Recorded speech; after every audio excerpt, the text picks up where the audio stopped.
Good afternoon, thank you, and welcome to our little session on inspirational leadership, lessons from Shakespeare's Henry V. I would say there were kind of three great leadership consultants pre-modern time. The first was Lao Tzu, Chinese sage, who thought that everyone was basically good, and if you just enabled them to show that goodness, you'd be fine.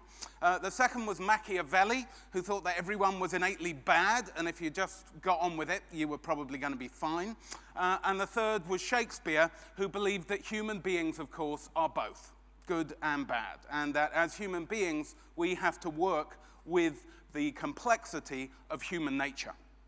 And that is, in essence, what I believe that Shakespeare shows us in many of his great plays, different themes emerging in different wisdom stories as we think of them.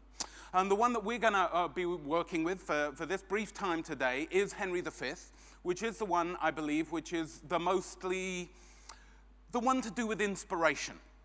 How do you get a group of disparate people to gather around a common goal and then lead them to some kind of victory against apparently impossible odds? Sound familiar? It might be. So what I'd like to do without any further ado is introduce you to the story. We call it Henry's Journey, and we believe this is a myth of leadership that is coded into the play. It starts in the prologue with a call to imagination. In Act 1, we vision the future, having assessed the past. In Act 2, we allocate resources and then deal with the traitors, always fun. If we survive the treacherous attack, we move into the first steps into the new desired territory in Act 3, but almost inevitably meet the first blocks to success.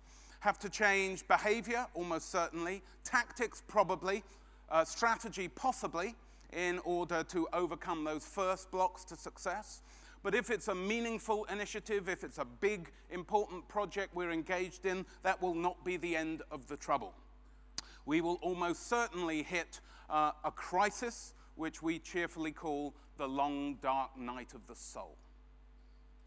Shakespeare argues that if we are capable, first of all, of re-inspiring ourselves, and then of going out and re-inspiring the troops, even in the midst of the crisis, we will give ourselves the best possible chance of victory, achieving victory against the odds. But that will still, of course, leave us the last final challenge in Act 5 of actually achieving the vision in a sustainable way and turning the battlefield into a garden, which is the bit that Tony Blair and George Bush don't get quite so right. So we argue that this is an eternal myth of leadership. You will meet, as a leader, these challenges in your leadership career. You won't necessarily meet all of them in every project, and you won't necessarily meet them in the same order. But given a few project cycles, a few big initiatives, these are the human challenges that you will face.